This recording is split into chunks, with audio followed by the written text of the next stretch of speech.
Bonjour tout le monde. Hi, everybody. My name is Geneviève Valera. I'm with the CFC team. Thank you very much for joining us. Happy March. As of 10 a.m. this morning, we think we're heading into an election season, and we're also heading into spring. So the spring equinox was a little bit earlier today. Thank you very much for joining us. It's a topical day, a timely day to have a webinar entitled Advocacy for Community Foundations. So if you've been reading media, you will have seen that a federal election being called is likely in the next 3 or 4 days, according to certain media posts this morning. We've got some fantastic new folks around the table today, so welcome if you're joining us for the first time, and then some familiar faces who are with us today as well. Thank you to everybody for being here. For those of you I'm meeting for the first time, it's great to meet you. We'll see you soon. You're seeing me, but we're in meeting mode to facilitate good dialogue throughout the meeting, and we'll be able to see each other soon. And feel free to always, as always, introduce yourself in the chat and let us know where you're calling in from. I'm joining you today from our offices in Ottawa on unceded and unsurrendered Algonquin territory. I'm really grateful to be visiting here and spending some time with the team planning our May conference. And behind me is a good reminder. It's the declaration, the philanthropic declaration of action that's behind me here. And over here is a beautiful image of some work that is deeply meaningful to me in my own reconciliation journey. And it's the witness blanket.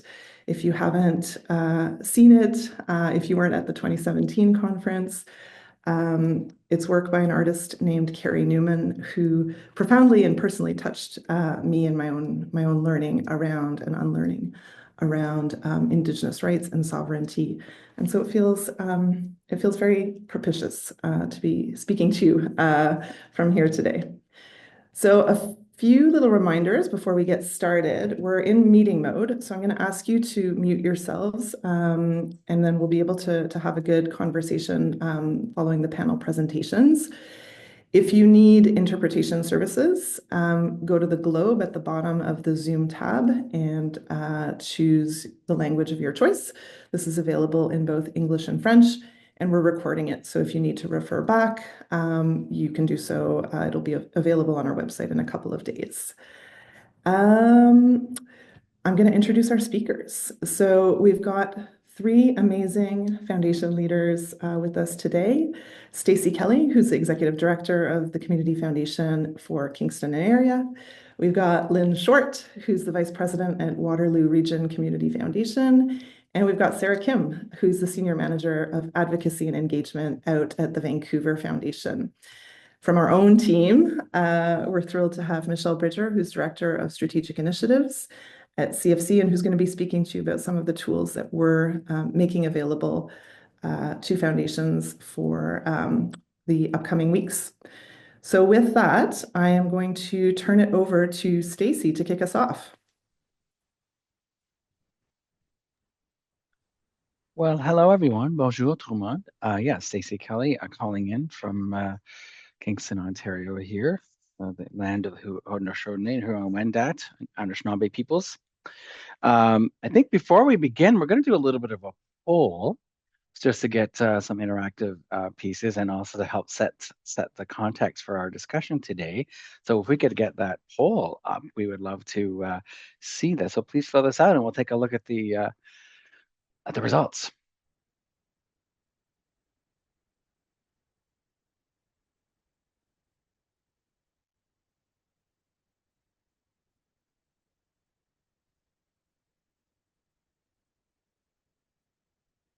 Hopefully results are pouring in. I need my I need my results, like election night coverage over here, you know. We'll have to wait to see what this poll suggests. Well, here we go.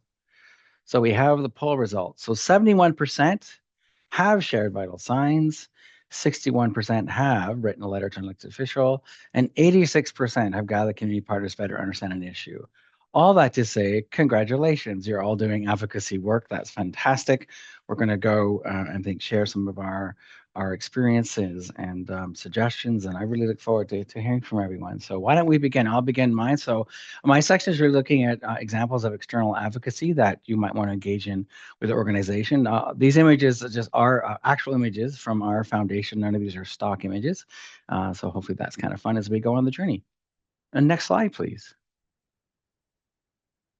So one of the things I wanted to share from our organization is we've been putting a lot of work into convening in our respective communities and throughout our catchment areas.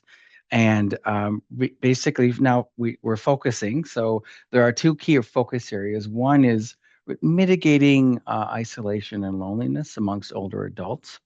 And the other is mitigating the effects and occurrences of adverse childhood experiences.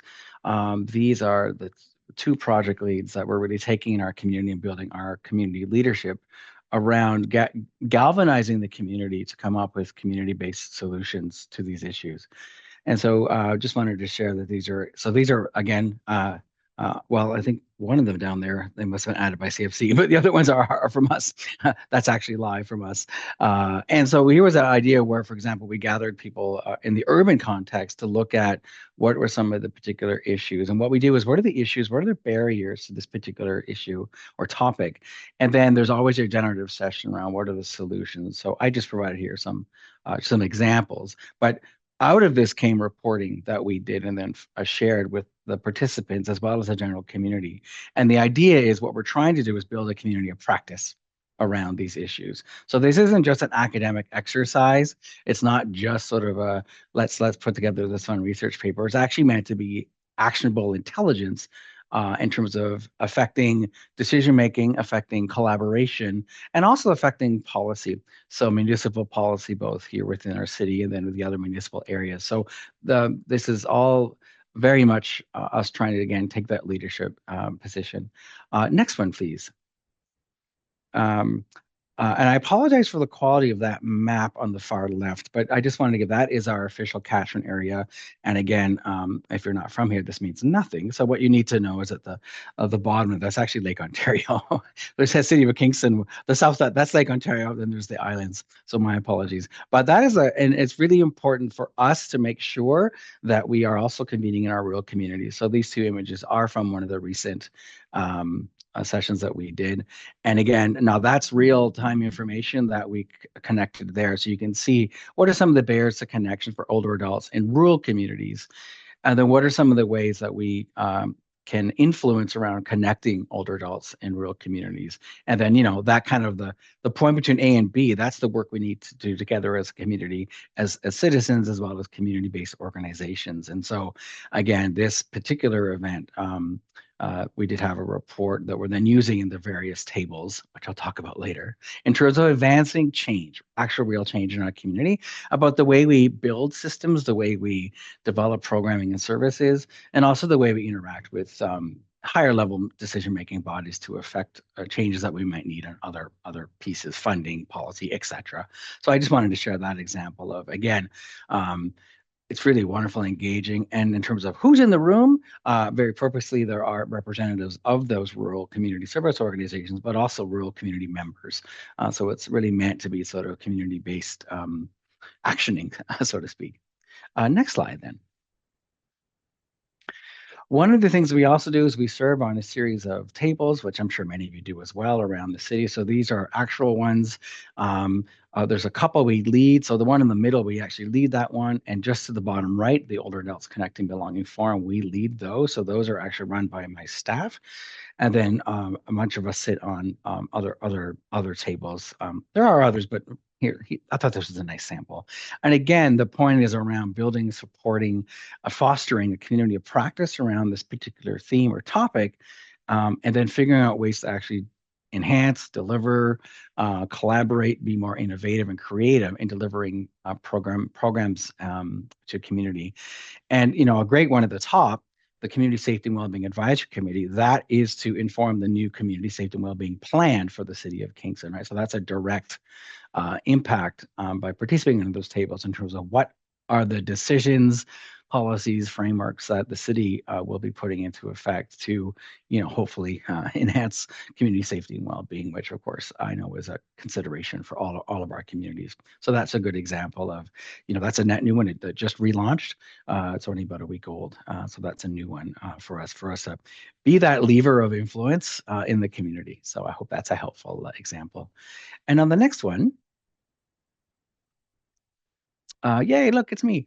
So reporting, so obviously, like we said in the poll, so certainly here's some examples of some of the pieces that those discussions then become these reports that we then use to reach out to various interested parties, be it community level, organizational level, governmental level, again, to affect change and to move to make some progress. We all want to move the needle in building, however you determine, healthy, resilient, engaged, belonging communities. And so those are some of the things. And of course, that can also mean,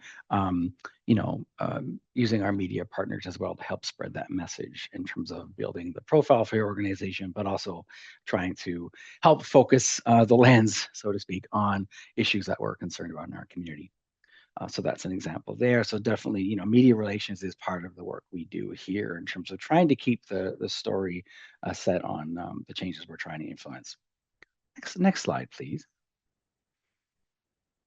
Was delighted to take part. You see in the middle there, and I think one of my lovely colleagues is on the call today, all the way from the Yukon. But there were, I think, 4 to 5 teams who, what's the word? Went to the Hill to meet with various elected officials and senior staff. I thought it was a great idea. You're not meant to really read them; they're probably pretty small, but just examples of definitely signing on to relevant to our sector letters to our member of parliament here. Those have been really helpful to particularly when we were already concerned around the changes to the alternate minimum tax and to treatment of capital gains, all those kind of relevant pieces, we signed on to those. So that was at the federal level. The next one I think would be provincial level. The next slide would be on the provincial level for government relations. So great credit to Toronto Foundation for taking the lead on unclaimed monies and for getting unclaimed properties. We signed on to join that appeal to our various members of the provincial parliament to take the lead from the great folks in Quebec and BC and elsewhere who've created such funds to basically use those funds to better our communities and use us as the Community Foundation network who really understands community need and can influence and understand where to make those investments. And so I think that's ongoing, but those were examples. And I apologize for the idea being, these both resulted in meetings with members of provincial parliament to make the case for why we think this is an important thing to do for the citizens of Ontario. So that was that piece. So really, really nice to do. And the next, I think, is probably municipal in the next slide. So yeah, so just some examples. I think I mentioned the new community. So they have a really great department called Community Development and Wellbeing, and IDEA. We meet with them. Sometimes we go to support motions at City Council. Certainly an ongoing call with the community call with our mayor. And then, 2 kind of key municipal agencies that we regularly meet with. We are located right downtown and are a member and trying to, there's some things, like all of us have, urban issues, rural issues in terms of community well-being, safety. Sadly, our city has announced crises around mental health, addiction, food security, underhousing, and homelessness. And so we are looking to be productive and we hope helpful partner. And it's not just about grant money. I think advocacy is about the other influence that we can bring to bear and really helping to come up with community-based solutions to these issues. So I think that is an important piece to say. And I can't recall if there's one more or not. No. So that was it for me. I think I'm handing it over to my colleague, Lynne. Awesome. Thanks, Stacy. Before I get into these slides, just wondering, can we switch to full group mode for 1 second? just so that I can ask a question. Because what I'm trying to do is get a gauge for how many folks already have a political policy in place. Can we do old school? Because I didn't add it to the poll in the beginning. Can anybody raise their hand if they've already got a political policy in place? Because that helps me. Okay. No. One. Okay. That just helps me frame up what I'm saying a little bit in terms of trying to make this valuable to all of you as part of a session. Okay. So then I'm going to go back to my view. If we can switch back to my slides, that would be awesome.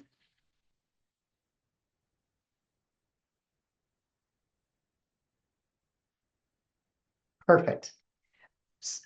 So when we got together and talked about this session, the group of us that were putting it together, we thought Stacy was going to share some amazing examples, and so are Sarah, but we then thought it might be useful to take a step back and then just talk a little bit about the regulations that you need to have in place or that are in place through CRA, and what you as an individual community foundation might want to be considering from an internal standpoint in order to do this work.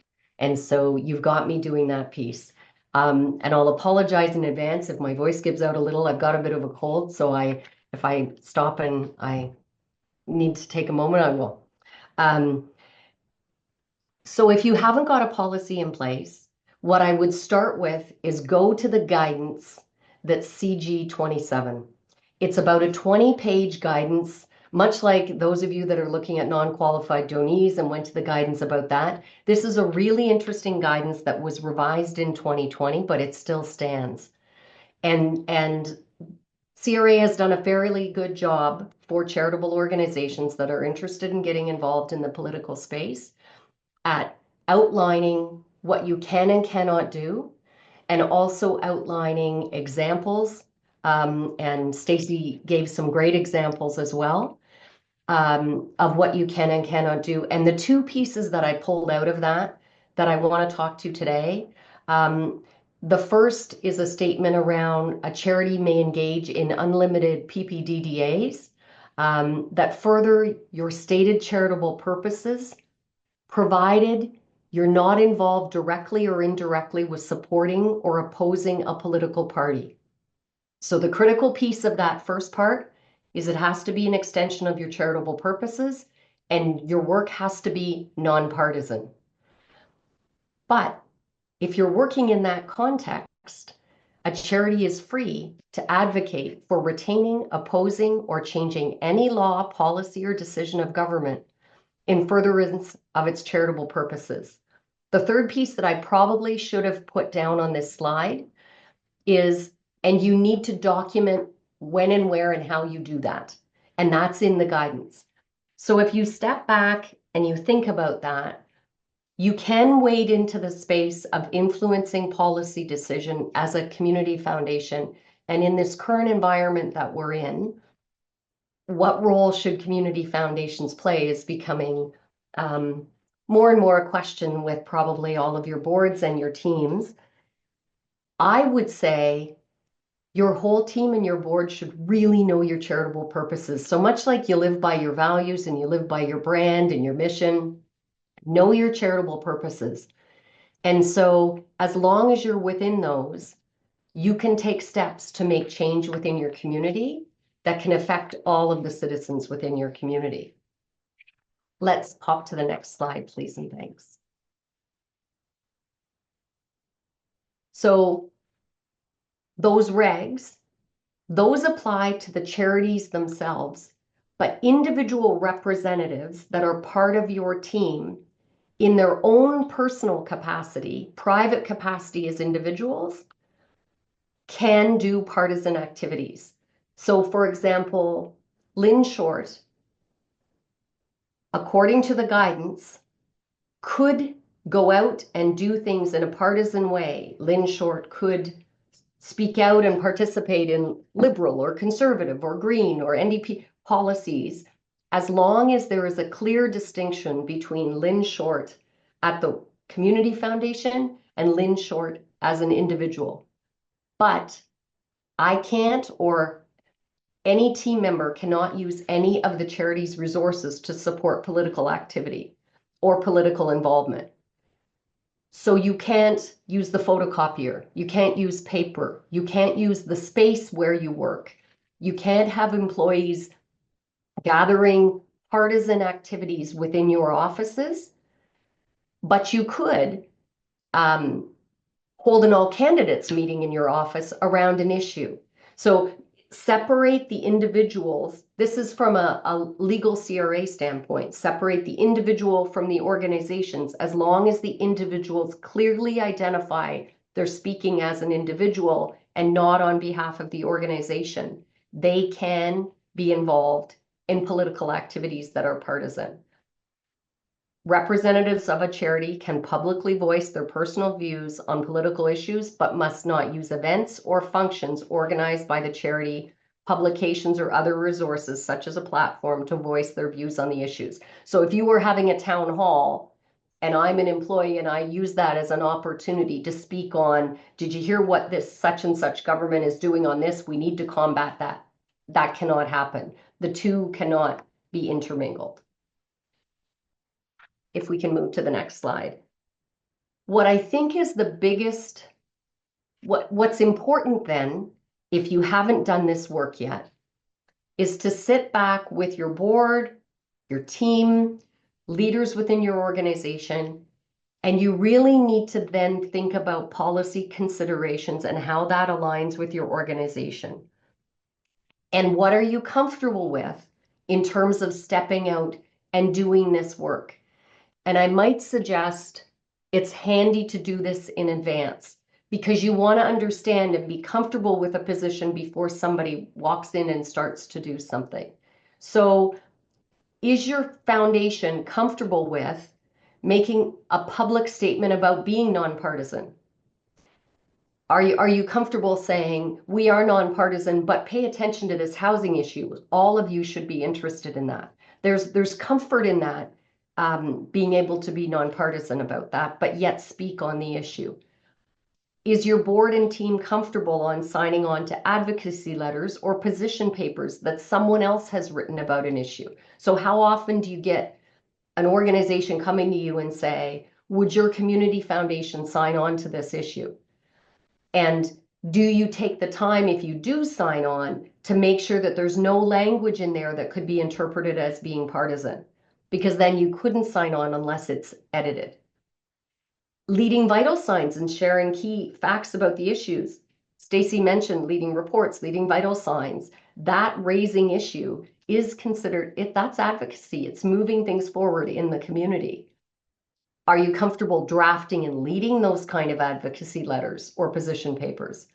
And again, you saw the issue of advocating for issues at municipal, provincial, or federal levels. Stacy mentioned that.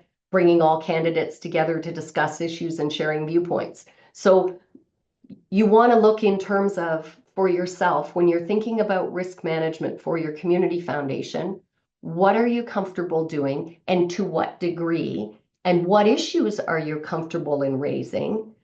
And is it at a municipal level, a provincial level, a federal level? How is it going to affect? And you may decide to step into some of those spaces and not yet have comfort in the other spaces. And that's okay too. And I would say, if you've got a risk management plan in place or you're thinking about things, work through the what if somebody does this from a crisis communication standpoint? What if a reaction is this? What is the scenario for our organization? And then as you're developing a policy and thinking about this whole process, who gets to speak on behalf of your community foundation on an issue? Is it your ED only? Is it your board chair only? Is it your ED and somebody who's leading a specific area? And that may depend on the issue. So really take some time to think about how you represent, where you represent, and where you can be placed that you think is also advancing your community. And if I could have my final slide, please. So then I encourage all community foundations to have an HR policy about this. It took us a while to draft one, and It's still in evolution as we go. Have things in there that clearly identify what's a personal statement versus representing your foundation. And so if you pulled out things from the guidance in terms of what can and cannot be done, be really clear with your employees in terms of how involved you're comfortable with them being around these activities. If you recall on my first slide, the guidance says employees could be involved in these activities. It's also how comfortable are you as a community foundation? So are you going to give any direction to your employees about whether they can have a lawn sign? So municipal lawn signs aren't linked to a partisan activity. Provincial and federal are. If someone puts a green sign in their lawn, is that causing an issue for your community foundation? Attending meetings of a party or joining a political party, are you giving any direction to your employees about that? Engaging in debates, endorsing the views of a political party. Any direction on that? Campaigning or leading a campaign or soliciting funds. If you have someone that's in a role that's leading your philanthropic fundraising, are you going to put any guardrails around whether they could also be soliciting for the Conservative candidate in their riding? And then whether they're a candidate themselves in a municipal, a federal, or a provincial election, can they do that? And what if they're elected? And you also want to think about this in tandem with your leave of absence policy. So if someone does put their name forward to be a candidate, do they need to take a leave of absence? If they get that role, do they need to resign, or can they stay on your team and do that? And that might differ by role. So if you're a community foundation that has a few team members or many team members, what if the CEO wants to run for something? I see a question from Louise around board members. So part of this is training to your employees and for your board. And I wrote this based on team members. You could also have a separate policy in the board policy manual about what they can and cannot do. So can they speak? Can they participate? There is no legal reason they can't. So in the guidance, as long as it's not on involving the resources, there's no legal reason that a board member or an employee can't be involved. And you also think about, we want our employees to bring their whole selves to work, their whole lived experience to work, and we want civically engaged folks. But how does that line up with the philosophy of your foundation, and does that differ and change? And I know I've thrown probably quite a bit at you in my 10 minutes, but the philosophical conversation in tandem with the guidance, and you could start with a policy with some of the clear pieces and augment it as you go. It will really help you as we're moving forward into this period where likely we're going to be thinking about more political involvement than we have in the past. Sarah, it's going to be over to you. Thanks, Lynn, and thanks for illuminating this piece. It's so timely right now, knowing that we're going to be heading into a federal election really soon. Hi, everyone. Bonjour. I'm Sarah. My pronouns are she and her, and I'm grateful to be calling in from the lands of the Musqueam, Squamish, and Tsleil-Waututh peoples. As mentioned earlier, I'm the Senior Manager of Advocacy and Engagement at the Vancouver Foundation. And happy first day of spring to everyone. It's pretty exciting to know that we made it to this day and have winter behind us now. I'm going to speak to some challenges and opportunities when it comes to advocacy. And my colleagues, Stacy and Lynne, have really demonstrated some awesome examples of advocacy that their organizations do, whether it's externally or internally. And I wanted to address first some potential challenges to even leaning into the advocacy space. And there's two in particular that I want to address. And I imagine if you're and community foundation that is kind of like, oh, not sure if this is something that we want to do, or not sure how to approach it, or we're getting pushback on it. So I think one of the challenges is deconstructing, I guess, some of the myths around what advocacy is. And I can imagine related to that, that maybe some of the pushback of leaning into this space may be coming from donors, board members, even your colleagues within the community foundation. And I think a lot of that has to do with what is advocacy or what is not advocacy. And Lynne had mentioned the CRA regulations previously, and I had posted in the chat a link to regulations that are really relevant to the charitable sector and ourselves as community foundations around regulations on what we can be doing for advocacy and not. And so I really recommend, if you haven't already and you're wanting more learning on what community foundations can do, I really advise reviewing the link that I've shared. It really unpacks and offers examples of what you can and cannot do. And Lynne, again, has really illuminated the section around what we can be doing when it comes to elections. And so I think, I hope that that can help to demystify what we can be doing when it comes to advocacy and not in terms of regulations. And hopefully that will that can also help inform conversations with board, with donors who may be hesitant in wanting your community foundation to even sign your name to a petition or to a letter for call for action and such. I feel like community foundations, we play such a unique role in our communities.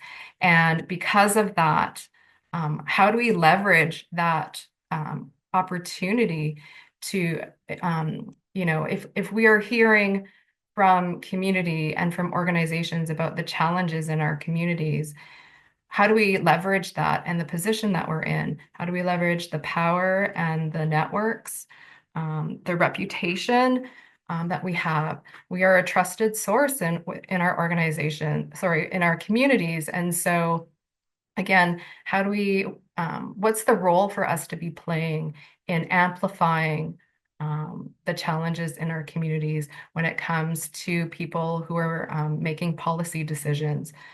So again, all three levels of government, could be boards of trades, could be chambers of commerce, et cetera.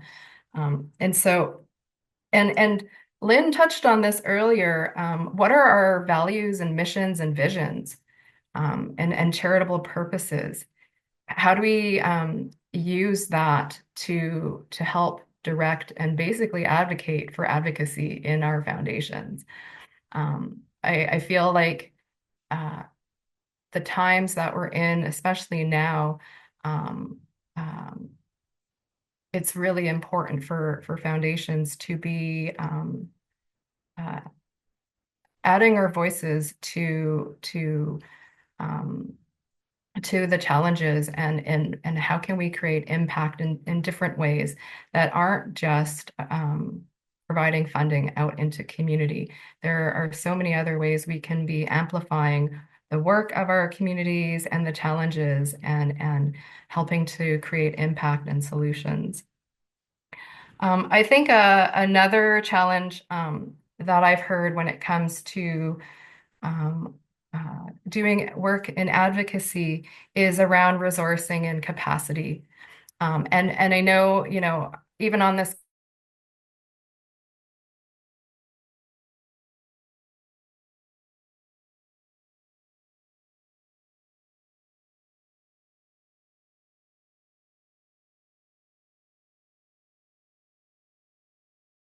a dedicated person like myself at Vancouver Foundation who specifically works in advocacy.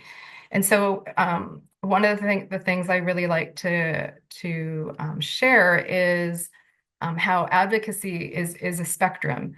There's small a advocacy and there's big A advocacy, and and advocacy takes many shapes and forms. So thinking about, what are some, if capacity and resourcing is low, what are some opportunities still for folks to work in advocacy? And again, that could look like signing on to a petition, or I see many folks on the call mentioned in the poll that they do vital signs. Perhaps part of the planning of vital signs includes, what do we do with the data and information that that we collect through vital signs? So we disseminate that into community, but is there an additional piece to that? And could that be, we noticed in vital signs last year that there were housing was a really affordable housing was a really big issue. Maybe that's something that your community foundation then wants to lean into more, and that might look like attending meetings and attending convenings with other organizations that are in that space too. That also might mean speaking at a city council meeting where affordable housing is the topic of that meeting. Just thinking of how to take a report like vital signs and illuminating it further. Another example is, and I'm gonna just add this to the chat, is also just seeing like who else, oh shoot. This didn't paste super well, but it's a list of different nonprofit networks in most of the provinces and territories across Canada. And so I'll use Ontario Nonprofit Network as an example, ONN. ONN, I think, is doing incredible work in advocacy. And so folks on this call that are in Ontario, just lean into the work that they're doing. And Stacy offered examples of what Toronto Foundation has done and what CFC and Imagine Canada. There's all of these organizations that are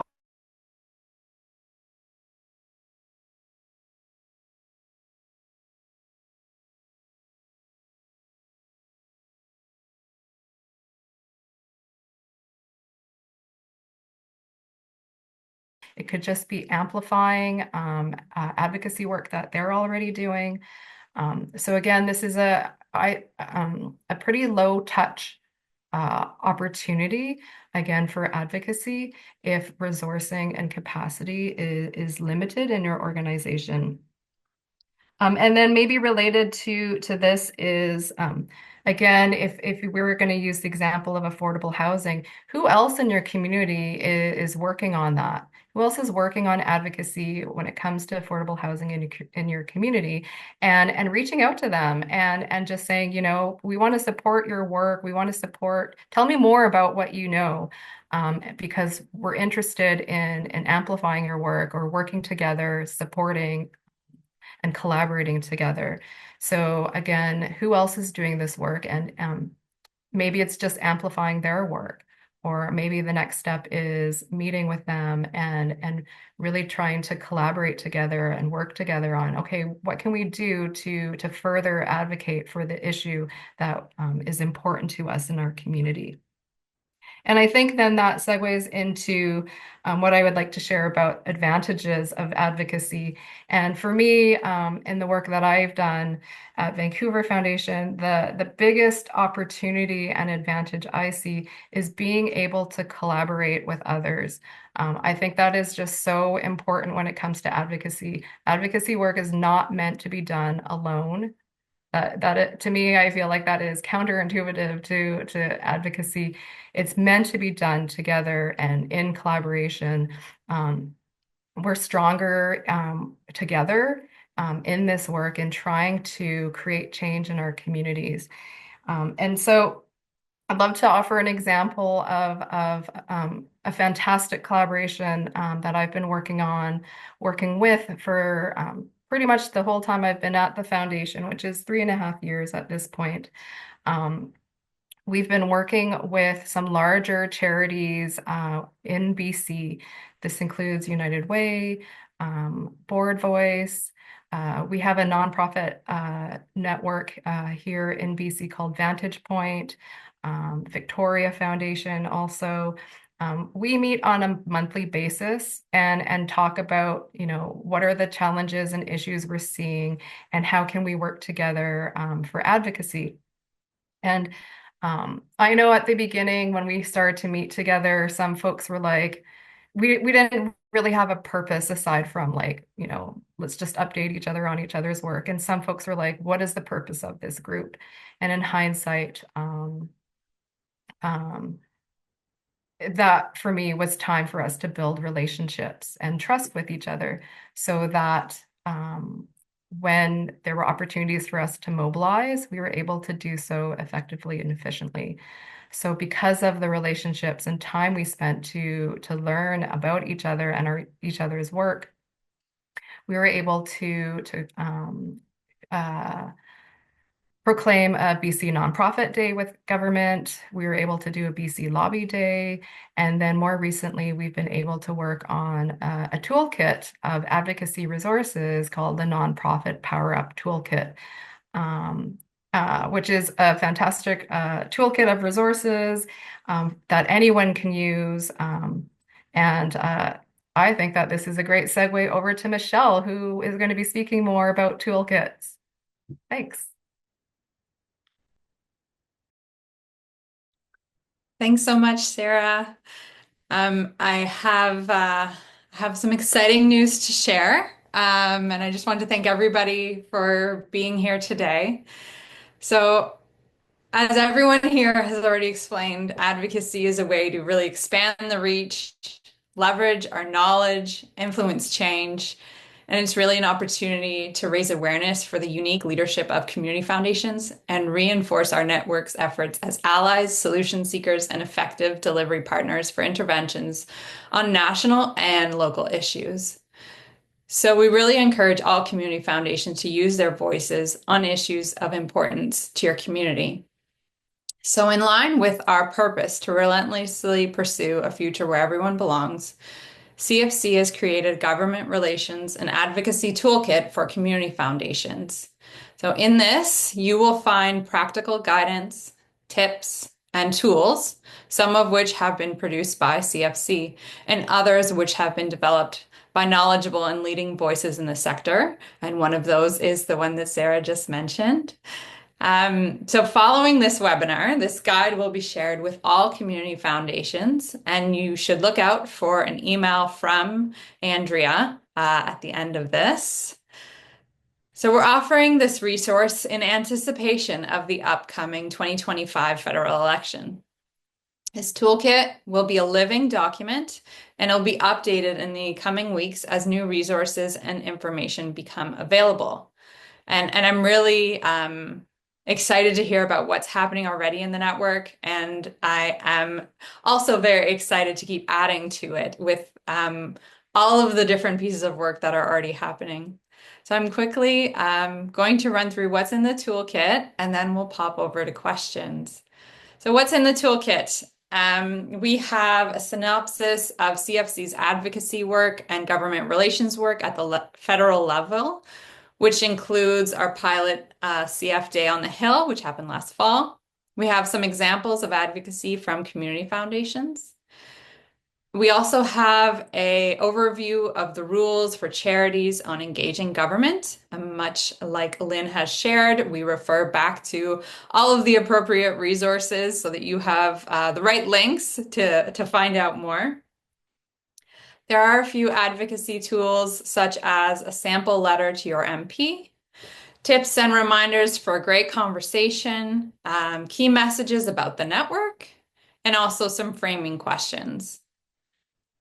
Sorry, Simon, can you flip, I think 2 more. Okay, and then we also have some resources. for you. Some of them are existing resources that you can take a look through the Learning Institute modules. We've set everyone up there for links. And also we have some upcoming events. And those include an opportunity to connect with a couple of key team members at CFC if you'd like a government relations coaching call. We are going to be setting up some CFC election lightning talks, which will be on Fridays after the election is called. So those will be quick, lightning fast talks with leading political commentators created just for community foundations. I would also watch out for some updates on vital signs consultations later this year. As we've mentioned, it's a really great way of creating that foundation that then you can advocate on behalf of. And there's a couple of other resources in there. But my request to everyone in the network is to have a look through and share back on what it is that you're doing and the resources that you have. And then I'm also here. Our team is here if you have any questions about this. Thank you. Back to you, Jen. Wow, thank you so much, Michelle, Sarah, Lynne, Stacy. I think you've offered some extremely thoughtful, philosophical questions and prompts to folks on the call today, as well as some really thoughtful, practical guidance for folks to take away and think about.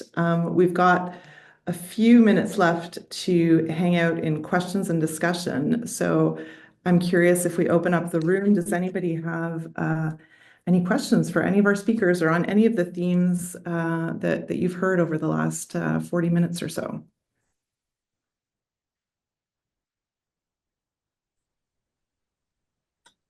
Stacy, shoot. Yeah, no, I see our colleague Chantal Germain had a posting, or no, sorry, I mean, there was someone posted about board. Oh, I'm sorry, Louise Wardrop. No, Elaine. I can't read apparently, folks. Does anyone have an example of how managed board involved? I was just going to say to help answer that question is, we do regularly invite our board members to participate, particularly on convening activities, and I would say we get, I mean, no one ever gets 100%. So maybe sometimes 40 to 50% of the board will come up to various events, but I know that they're high quality experiences and the board members who do attend, they really appreciate being part of that sort of issue identification and problem solving, collaborative sort of generative discussions around how do we make some changes around moving the needle for issues. So I would say like that's been our most successful thing. We have a symposium we're hosting on April 1st in town around building community connections through agencies and how do we build our community stronger. So I'm looking forward to that day. I think we're going to sell out. Yay! So that's another good example of getting people to come in and really you know what I mean? It's like you share something in your ED report or here's a report to share. And there's nothing like that opportunity for them to actually hear and listen to community members and agency representatives share, their knowledge and expertise. So that would be my best advice on that one. If I could just jump in, it's Elaine. I'm the person who asked the question. Because I'll just add a layer of clarification and anyone can send me a note directly on this. It's one of the things is I'm relatively new. I've been in the role for a year. And so I'm still building those relationships with board members. A number of our board members have various different associations that are, predate kind of some of the changes we're making in the foundation, how we're trying to evolve it. And so I'm particularly mindful of them not feeling like I'm coming in with rules, but, but also trying to make sure that we keep this separation between their personal interests and the interests of the community foundation. So as I say, if anyone has any guidance for me along that, I'm happy to take it. Thank you. Thanks, Elaine. I think we'll be making available the deck from today as well. And so I'm thinking back to Lynne's slides there on sort of the governance and staff level that has some really good prompts and leads to follow. We also have on the line, and this is not to put anybody on the spot, but we have a few other participants from our community foundation network who took part in the Hill Day in November. So Lou and Ronald are here as well. And so if ever you want to pop in and share some of your reflections from that work, and I think some of the ways in which you were able to make the distinct voices heard for community foundations.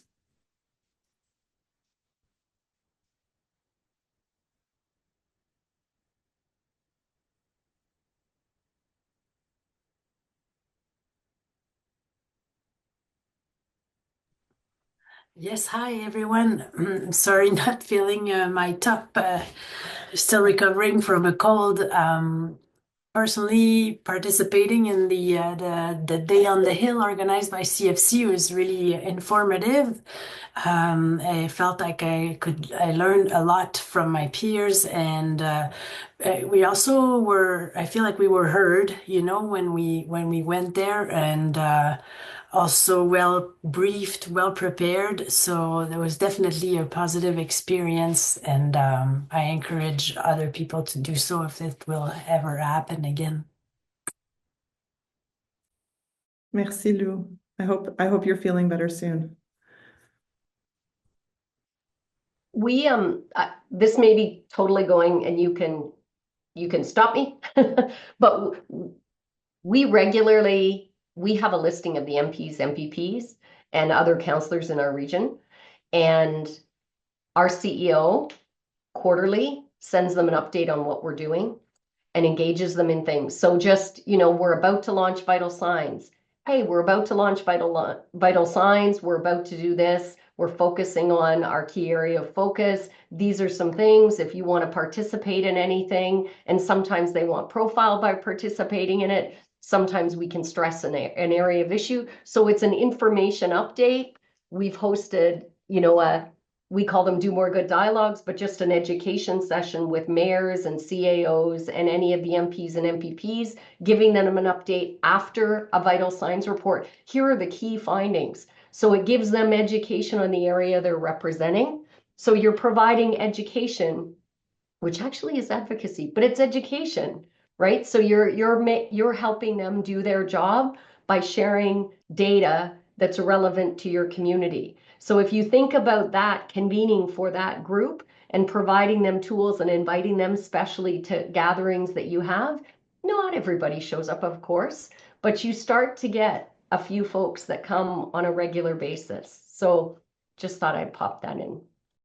Yeah, thanks so much, Lynn. I think that really speaks to something Sarah was pointing to, and I loved how you put this, Sarah, which is building the collaborative tissue. And at heart, advocacy is really about collaboration, and it's not meant to be done alone. We're stronger together, and so I think that very much kind of picks up on that note, and is a really concrete lead for folks to take note of. So thank you. I'm just noting a question here from Kathy. And Michelle, I wonder if I could punt it over to you to speak a little bit about the organization and how Pilot Day ran in November of last year. Yeah, I'm happy to talk about it. It was a really fun pilot program where we knew that Day on the Hills had been happening through a couple of different advocacy groups like Imagine Canada, and we were curious to see how it would go with community foundations. And so after we submitted I'm trying to get the dates right here, our budget pre-submission for 2025, which would have been summer of 2024, we had highlighted a couple of key policy areas that would really kind of help the work that community foundations are doing. So cutting through some of those regulations, red tape kind of pieces. So we focused on those, plus just the general awareness of who community foundations were, who we are as a network, the kind of work that we can do when we're all together. And so we had the combination of kind of very specific policy type requests when we got into those nitty-gritty details with whomever we were speaking to. Or if this was a first meeting and genuinely they were not sure who we were and who our network was, then instead it was not an opportunity to say, we want XYZ. It's, hello, this is who we are. These are the type of communities we represent. This is a little bit about some of the history that we have, the experiences we've done. And we really modified the approach based on who it was we were meeting with, what their own experiences were with our network, with charities, and also who was around the table. And so I do know that there was one experience where we were meeting with the Yukon, the MP for Yukon, and Louise Hélène was there. And it was this fabulous moment where they connected about shared knowledge of a charity. And that was a win for us because when we walked into the room, he was not sure who we were or who we were representing.